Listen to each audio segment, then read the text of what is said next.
Good morning बेटा, welcome back to the online class of aces. हम अपना chapter 4 read करेंगे, Mughal empire.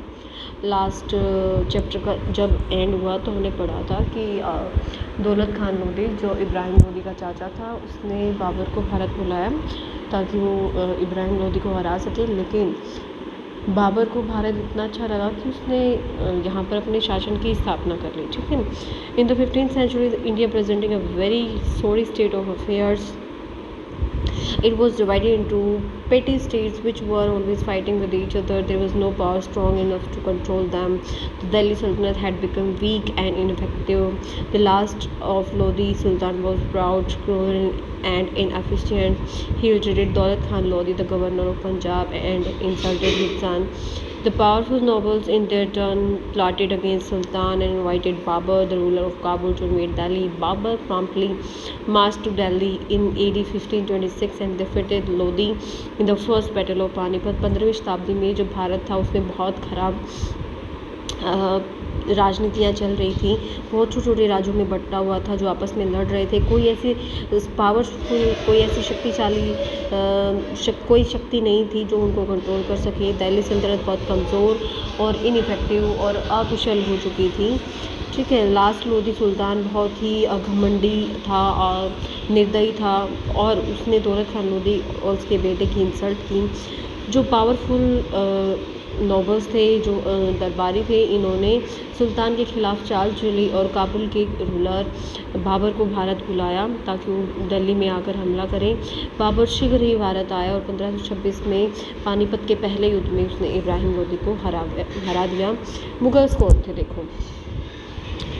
Mughals were the descendants of two great lineages of rulers from their mother's side. They were descendants of Genghis Khan, ruler of Mongol tribe China and Central Asia. From their father's side, they were the successor of Timur, died in 1404, ruler of Iran, Iraq, and modern-day Turkey. However, the Mughals did not like to be called Mughals or Mongol. This is because Genghis Khan's memory was associated with the massacre of innumerable people. It was linked with the Uzbeks, their Mongol competitors. अब देखो, जो मुग़ल थे वो दो महान वंशावलियों से belong करते थे। उनकी माँ की तरफ से वो चंगेज़ खान की वंशज थे, जो चाइना और सेंट्रल एशिया के रूलर्स थे। अपने पिता की तरफ से वो तिमूर के डिसेंडेंट या फिर वंशज थे, जो ईरान, इराक और तुर्की का शासक था।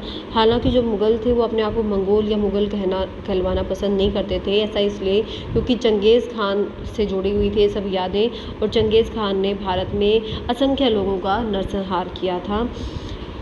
ये उज़्बेक से भी संबंध रखता था जो उनके मंगोल प्रतिद्वंदी थे। On the other hand, Mughals were proud of their Timurid ancestry, not least of all their great ancestor had captured Delhi in 1398. दूसरी तरफ मुगल्स को अपने आप को तिमूर के वंशज होने पर प्राउड था। ऐसा इसलिए नहीं कि वो एक महान उनका महान पूर्वज था, लेकिन इसलिए भी क्योंकि उसने 1398 में दिल्ली पर अपना अधिकार कर लिया था। This celebrated their genealogy pictorially, each ruler getting a picture made of Timur and himself. हर उन्होंने अपनी जो महान वंशावली थी उसके चित्रात्मक तरीके से उसको सेलिब्रेट किया। कैसे? तिमूर और खुद की पिक्चर बनवाते हुए। बाबर 1526 से 1530, जो बाबर था पहला मुग़ल शासक था, उसका जन्म सेंट्रल एशिया के फरगना नामक जगह पे हुआ। It was at the tender as of 12 years that he became the ruler of Fargana in 1491. Yes, जो बाबर था उसका जन्म सेंट्रल एशिया के परगना नामक स्थान पर हुआ। 12 साल की कम उम्र में ही वो परगना का शासक बन गया। 1491 में Babur try to conquer Samarkand but failed, but in 1404 he conquered Kabul. When Babur was ruling Fargana in Central Asia, at the same time Lodhis were ruling our Delhi Sultanate. जो बाबर था उसने 1504 में समरकंद नामक स्थान को हड़पने की कोशिश की, लेकिन वो यहाँ पर असफल रहा। 1504 में उसने काबुल पर अधिकार कर लिया। जब बाबर सेंट्रल एशिया की फरगना में शासन कर रहा था, इसी समय दिल्ली सल्तनत में जो लोधी थे वो शासन कर रहे थे। Local rulers were not happy with Lodhi's.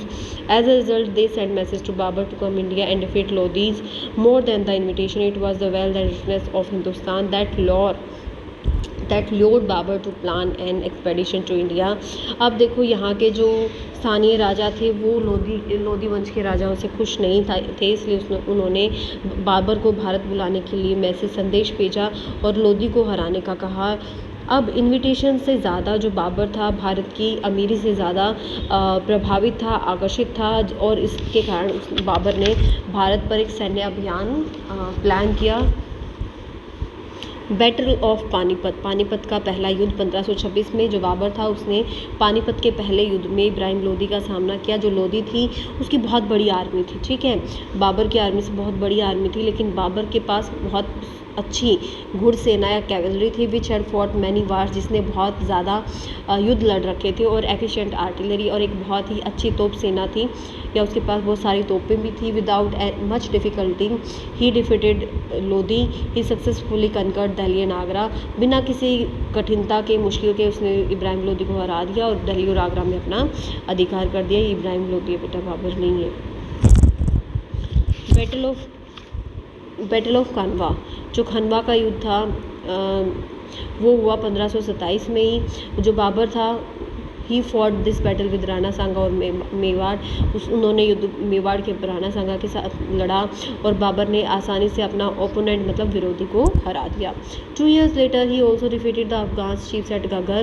In the short span of years, Babur conquered a number of territories that extended from Himalayas to Gwalior and from Indus to Bihar. With these conquests, Babur's position was secured in northern India. He died in 1513। अब देखो 2 साल बाद उसने घाघरा में जो अफ़गान सरदार थे उनको हरा दिया, और थोड़े से समय में बाबर ने भारत में कई क्षेत्रों पर अपना अधिकार कर लिया, हिमालय से लेकर ग्वालियर तक और इंडस सिंधु नदी से लेकर बिहार तक। और इन जीतों के साथ भारत में बाबर की जो पोजीशन है वो बहुत ही स्ट्रॉन्ग हो गई और बाबर 1530 में मर गया।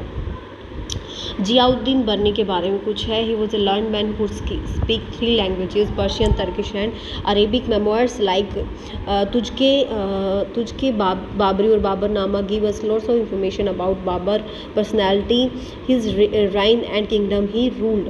अब देखो जहीरुद्दीन बाबर है, sorry I did it as Ziauddin Barani. बेटा जहीरुद्दीन बाबर के बारे में बताया गया, वो बहुत पढ़ा लिखा आदमी था, पर्शियन, टर्किश और अरेबिक 3 भाषाओं के बारे में जानता था, ठीक है। उसने अपने स्मारक लिखे हैं या उसकी जो ऑटोबायोग्राफी है बाबरनामा या तुझके बाबरी, ये हमें बाबर के व्यक्तित्व, उसके शासनकाल और उसके जो साम्राज्य के बारे में काफ़ी जानकारी देती है। इतना ही पढ़ेंगे बेटा आज हम, आगे कल कंटिन्यू करेंगे। यहाँ तक पढ़ें, डाउट्स है तो डाउट सेशन में क्लियर करें। Keep studying and have a nice day.